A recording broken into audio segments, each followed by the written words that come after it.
जैसा कि आप सभी को पता है, आईपीएल 2022 में दो नई टीमें आई हैं, अहमदाबाद और लखनऊ। और इन दो नई टीमों के आने से जो हर टीम का पर्स है वो बढ़ा दिया गया है, उसका अमाउंट बढ़ा दिया गया है। अब हर टीम के पास खिलाड़ियों को खरीदने के लिए नीलामी के लिए 90 करोड़ रुपए होंगे और इसी 90 करोड़ में टीमें और फ्रेंचाइजी अपने अपने खिलाड़ियों को खरीद सकती है, जिसमें कुल मिलाकर 25 खिलाड़ियों का स्क्वाड होता है और जिसमें 8 खिलाड़ी जो हैं वो विदेशी खिलाड़ी होते हैं, बाकी के अनकैप्ड और इंडियन खिलाड़ी होते हैं। अब ऐसे में ये जो पर्स है ये 90 करोड़ का रखा गया है ताकि टीमें अच्छे खासे खिलाड़ियों को खरीद पाएं और साथ ही साथ रिटेंशन नियम भी लागू किए गए हैं कि जो पहले से ही एग्जिस्टिंग टीम्स हैं वो 4-4 खिलाड़ियों को रिटेन कर सकती हैं, वहीं जो दो नई फ्रेंचाइजी आई हैं वो 3 खिलाड़ियों को ले सकती हैं। बीसीसीआई के एक अधिकारी ने पीटीआई से बात करते हुए इस बारे में कहा है, बीसीसीआई ने सभी फ्रेंचाइजी को एक पत्र भेजा था जिसमें उन्हें नए नियमों के बारे में बताया गया। इसमें 4 खिलाड़ियों को रिटेन करने पर एक टीम के 42 करोड़ रुपए खर्च होंगे, जबकि 3 खिलाड़ियों को टीम में बनाए रखने पर उसके 33 करोड़ रुपए खर्च होंगे। 2 खिलाड़ियों को बनाए रखने का मतलब होगा कि 90 करोड़ रुपए में से 24 करोड़ रुपए कम हो जाएंगे, जबकि एक खिलाड़ी को बनाए रखने पर 14 करोड़ रुपए खर्च करने होंगे। साथ ही उन्होंने ये भी बताया कि खिलाड़ी को बनाए रखने पर खर्च की गई राशि और खिलाड़ी को भुगतान की गई राशि हमेशा समान नहीं होती। अधिकारी ने बताया, मान लीजिए कि दिल्ली कैपिटल्स ने अधिकतम 4 खिलाड़ियों में से ऋषभ पंत को अपने पहले खिलाड़ी के रूप में बरकरार रखा तो उनके खाते से 16 करोड़ रुपए कट जाएंगे, लेकिन वास्तव में जरूरी नहीं है कि पंत को इतनी ही धनराशि मिलेगी, ये इससे काफी कम भी हो सकती है। मैं सिर्फ एक उदाहरण दे रहा हूं। आपको बता दें, 4 खिलाड़ियों को रिटेन करने की स्थिति में 3 भारतीय खिलाड़ी होंगे, एक विदेशी होगा, या फिर 2 भारतीय और 2 विदेशी खिलाड़ी। ज्यादा से ज्यादा आप 2 विदेशी खिलाड़ी रख सकते हैं। वहीं नई फ्रेंचाइजी बाकी बचे खिलाड़ियों में से 2 भारतीयों और 1 विदेशी खिलाड़ी को अपनी टीम में रख सकती है। यह भी कहा गया है कि नवंबर में 8 पुरानी फ्रेंचाइजी टीमों को खिलाड़ियों को रिटेन करने का मौका दिया जा सकता है, जबकि 1 से लेकर 25 दिसंबर तक लखनऊ और अहमदाबाद के पास 3 खिलाड़ियों को चुनने का मौका होगा। बल्कि नीलामी जो है वो जनवरी में होगी। अगर कोई टीम 4 खिलाड़ियों को रखती है तो पहले खिलाड़ी की कीमत 16 करोड़, दूसरे की 12, तीसरे की 8 करोड़ और चौथे खिलाड़ी की 6 करोड़ रुपए होगी। इस तरह 42 करोड़ रुपए कट जाएंगे और फ्रेंचाइजी 48 करोड़ रुपए के साथ नीलामी में उतरेगी। 3 खिलाड़ियों को रखने पर यह राशि पहले से तीसरे खिलाड़ी का क्रमशः 15 करोड़, 11 करोड़ और 7 करोड़ रुपए, बल्कि 2 खिलाड़ियों को रखने पर 14 और 10 करोड़ रुपए, जबकि एक खिलाड़ी को रखने पर 14 करोड़ रुपए होगी। अगर ऐसे खिलाड़ी को रिटेन किया जाता है जिसने अंतर्राष्ट्रीय क्रिकेट नहीं खेला तो केवल 4 करोड़ रुपए ही काटे जाएंगे।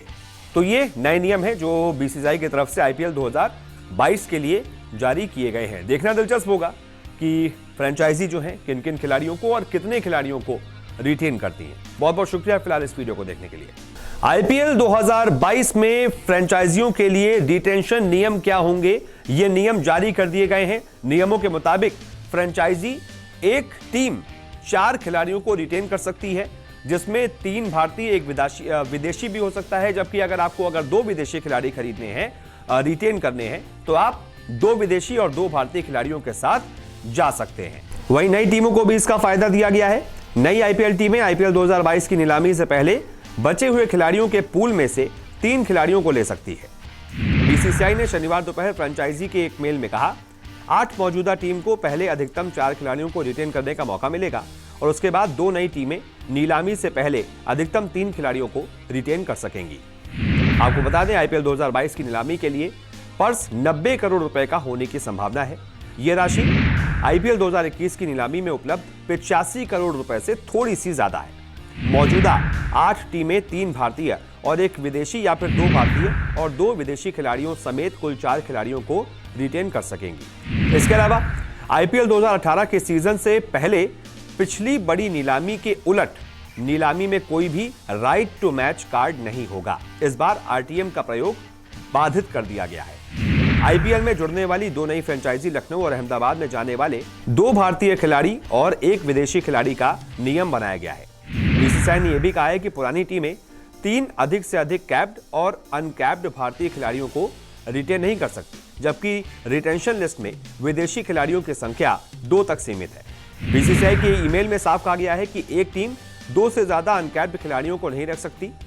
जहां तक नई टीमों की बात है, वो नीलामी से बाहर 2 भारतीय खिलाड़ियों को चुन सकती है, जबकि विदेशी खिलाड़ियों की संख्या केवल 1 ही होनी चाहिए।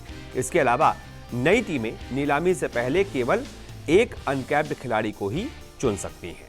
तो ये रिटेंशन नियम है जो कि बीसीसीआई की तरफ से जारी किए गए हैं। देखना बड़ा दिलचस्प होगा कि पहले तो जो 8 टीमें हैं वो किन किन खिलाड़ियों को रिटेन करती हैं। क्या हर टीम 2 भारतीय 2 विदेशी खिलाड़ियों को रिटेन करती है, या फिर 3 भारतीय 1 विदेशी को, या फिर सिर्फ 3 ही खिलाड़ी रिटेन करती है, क्योंकि कोई लिमिट नहीं है। मतलब लिमिट 4 खिलाड़ियों की तो है, लेकिन ऐसा भी नहीं है कि आपको 4 ही लेने हैं। आपकी मर्जी हो तो आप सिर्फ 2 खिलाड़ी रिटेन कीजिए, बाकियों को पूल में भेज दीजिए, और उसके बाद फिर जो पूल में खिलाड़ी पहुंच जाएंगे जिनको रिटेन टीमें नहीं करेंगी, उस बड़े पूल में से जो 2 नई टीमें हैं वो 3 खिलाड़ियों को रिटेन कर पाएंगी, 2 भारतीय 1 विदेशी। देखना दिलचस्प होगा कि नई टीमों में कौन कौन से खिलाड़ी जाते हैं। फिलहाल इस वीडियो को देखने के लिए बहुत बहुत शुक्रिया। T20 वर्ल्ड कप में भारत और पाकिस्तान के बीच फाइनल होगा, यह मैं नहीं कह रहा हूं, बल्कि यह कहना है ऑस्ट्रेलियाई दिग्गज शेन वॉर्न का। शेन वॉर्न जो अपनी उंगलियों पर कई बल्लेबाजों को नचाते थे, वो आजकल भविष्यवाणियां करने लगे हैं, और उन्होंने बाकायदा पूरा खाका तैयार किया है। ऐसे ही नहीं बोल दिया कि इंडिया पाकिस्तान के बीच फाइनल खेला जाएगा, बल्कि पूरा खाका तैयार किया है। और एक एक करके मैं आपको वो पूरा खाका बताता हूं कि क्यों कह रहे हैं शेन वॉर्न कि भारत और पाकिस्तान के बीच फाइनल खेला जाएगा। शेन वॉर्न ने बाकायदा ट्वीट कर वर्ल्ड कप फाइनल तक की पूरी रूपरेखा शेयर की है। इसमें शेन वॉर्न ने अनुमान जताया है कि इंग्लैंड और ऑस्ट्रेलिया अपने ग्रुप में पॉइंट्स टेबल में टॉप पर रहेंगी, वहीं दूसरे ग्रुप में पाकिस्तान और इंडिया टेबल टॉपर होंगे। इसके अलावा सेमीफाइनल में इंग्लैंड का मुकाबला इंडिया से और पाकिस्तान का मुकाबला ऑस्ट्रेलिया से होगा। ऐसे में फाइनल में इंडिया और पाकिस्तान या फिर ऑस्ट्रेलिया और इंग्लैंड के बीच फाइनल मुकाबला हो सकता है। वॉर्न ने इंग्लैंड पाकिस्तान फाइनल की भविष्यवाणी की। वहीं इंग्लैंड के पूर्व कप्तान माइकल वॉन ने भविष्यवाणी की है कि T20 विश्व कप 2021 का फाइनल पाकिस्तान और इंग्लैंड के बीच खेला जाएगा। इस समय दोनों ही टीमें शानदार फॉर्म में हैं और दोनों ने अभी तक खेले अपने शुरुआती 3 मुकाबले जीते हैं। इंग्लैंड ने शनिवार को दुबई में खेले गए ग्रुप 1 मुकाबले में ऑस्ट्रेलिया को 8 विकेट से रौंद दिया, और इधर पाकिस्तान ने भारत को भी हराया, अफगानिस्तान को भी हराया और न्यूजीलैंड को भी हराया। ऐसे में देखना अब दिलचस्प होगा कि शेन वॉर्न की भविष्यवाणी सही होती है या माइकल वॉन की भविष्यवाणी सही होती है। अगर शेन वॉर्न की भविष्यवाणी को सही साबित होना है तो इंडिया को न्यूजीलैंड के खिलाफ मैच जीतना ही पड़ेगा, क्योंकि ये एक तरीके से क्वार्टर फाइनल है। अगर ऐसे आप जीतेंगे, उसके बाद ही आप सेमीफाइनल तक पहुंचने की उम्मीद रख पाएंगे। करो या मरो का मुकाबला है। भारत न्यूजीलैंड से कभी भी T20 विश्व कप में नहीं जीता है, लेकिन यही पाकिस्तान के साथ भी था। पाकिस्तान भी किसी भी वर्ल्ड कप में भारत से नहीं जीता था, लेकिन उसने एक नया रिकॉर्ड बना दिया। उम्मीद है भारत भी इस बार नया रिकॉर्ड बनाएगा और न्यूजीलैंड को धूल चटाएगा। फिलहाल इस वीडियो को देखने के लिए बहुत बहुत शुक्रिया।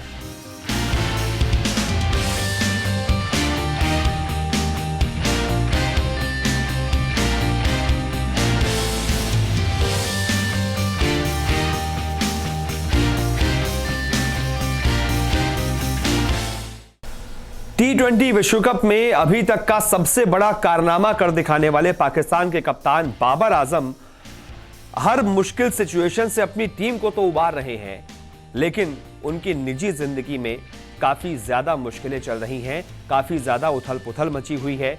और खबर यह सामने आ रही है कि जिस वक्त बाबर आजम टीम इंडिया के खिलाफ शानदार बल्लेबाजी कर रहे थे, टीम इंडिया को जिता रहे थे, उस वक्त उनकी मां अस्पताल में जिंदगी और मौत के बीच जंग लड़ रही थी। उनकी तबीयत बहुत ज्यादा खराब है। खुद बाबर आजम के पिता ने इसका खुलासा किया है। बाबर का उत्साह बढ़ाने के लिए उनके पिता यूएई पहुंचे हुए हैं। शुरुआती 3 मैच में 2 अर्धशतक जमाने वाले अपने बेटे का बराबर उत्साहवर्धन भी कर रहे हैं। बाबर के पिता आजम सिद्दीकी ने इंस्टाग्राम पर शनिवार को एक अहम बात दुनिया के सामने रखी। सिद्दीकी ने बताया कि जब 24 अक्टूबर को भारत पाकिस्तान की टीम आपस में टकरा रही थी, तब बाबर की मां वेंटिलेटर पर थी। हालांकि अब उनकी तबीयत बेहतर है। सिद्दीकी ने एक पारिवारिक तस्वीर साझा करते हुए उर्दू में लिखा, तीनों जीत पर आप सभी को बधाई, लेकिन कुछ सच्चाई मेरे देश को अब पता होनी चाहिए। जिस दिन भारत के खिलाफ मैच खेला गया, उस दिन बाबर की मां वेंटिलेटर पर थी। बाबर ने तीनों खेल गंभीर संकट के साथ खेले हैं। मैं यहां नहीं आना चाहता, लेकिन मैं इसलिए आया ताकि बाबर कमजोर ना पड़े। पाकिस्तान जिंदाबाद। अब यह पोस्ट कुछ ही समय में बहुत तेजी से वायरल हो गया, क्योंकि फैंस को विश्वास ही नहीं हो रहा था। कि बाबर इतने तनाव से गुजर रहे हैं। हालांकि इससे उनके प्रदर्शन पर कोई असर नहीं पड़ा। उन्होंने इंडिया के खिलाफ ऐतिहासिक जीत के दौरान मैच जिताने वाला अर्धशतक लगाया। अफगानिस्तान के खिलाफ भी 50 जड़ा। अब पाकिस्तान को सेमीफाइनल से पहले नामीबिया और स्कॉटलैंड से भिड़ना है। उम्मीद यही है कि पाकिस्तान इन दोनों मुकाबलों को भी जीतकर सेमीफाइनल में पहुंच जाएगी। लेकिन बाबर आजम को उनके फैंस, उनके समर्थक सल्यूट कर रहे हैं कि इतनी मुश्किल सिचुएशन से गुजरने पर भी, निजी जिंदगी में इतनी उथल पुथल मचने पर भी अपनी टीम का वो साथ नहीं छोड़ रहे हैं और एक के बाद एक शानदार जीत दर्ज करवा रहे हैं। और भारत के खिलाफ तो उन्होंने वो कर दिखाया जो कोई भी पाकिस्तान का बड़े से बड़ा कप्तान आज तक नहीं कर पाया, यानी कि वर्ल्ड कप में भारत के खिलाफ पाकिस्तान की जीत।